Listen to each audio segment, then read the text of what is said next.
Hi, my name is Jim Broach, and I serve as the Executive Vice President Director of RSDSA.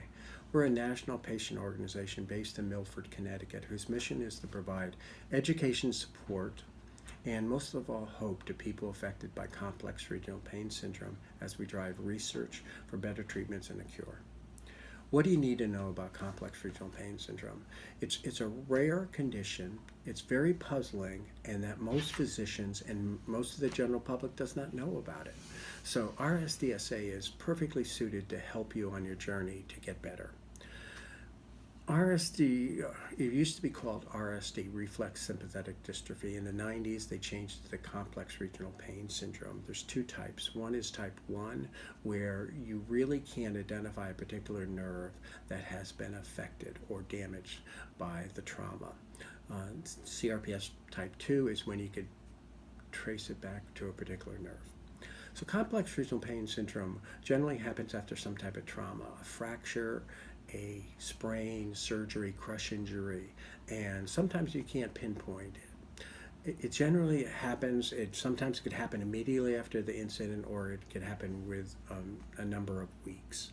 And the telltale symptoms are incredible pain. It's the most painful syndrome that occur, and we're talking about pain that's spontaneous and it's 24/7. And that there's also some telltale symptoms of vascular changes that generally happens in a limb, and you could see that it's red, it's hot, it might be sweaty, it's warmer or even colder than the other limb. And there's a cardinal symptom called allodynia, where there's hypersensitivity to touch or vibration or air conditioner, and that's something that it's pretty easy to see.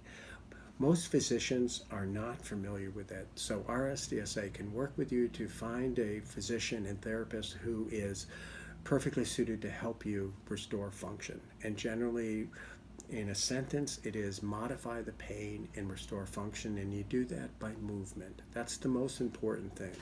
Generally, people in severe pain learn by, if I don't move, I'll feel better, but that could be the start of your downfall and even a spread to another limb. So you must move, but the cardinal thing to remember is that if you're working with a therapist, what you've done today, if you can't do it tomorrow, you might be doing too much. And there's a number of therapists who could help you both in water or on land, and we could help you get there. So I think it's very important to realize that although it's incredibly painful, and that most physicians are not familiar with it, most people do get better. And so we could help you. Is there a diet that could help you? Yes, there's an anti-inflammatory diet that a lot of people will try. And that we have 155 videos on our YouTube channel, RSDSA of America, and there's a number of videos up there about adopting an anti-inflammatory diet. And how should I start my treatment? Well, again, it's really important to find someone who could help you with the pain.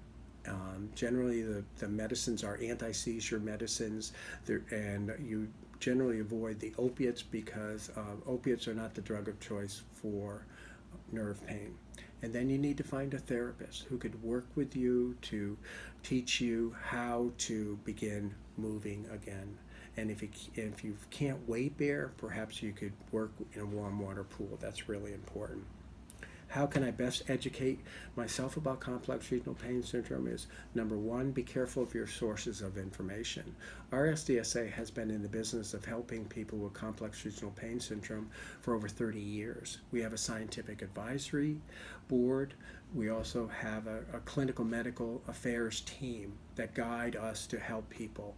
We have an incredible library of articles that we could share with you. We also have a website that has over 21,000 people on Facebook, and we also tweet, and we're on Instagram.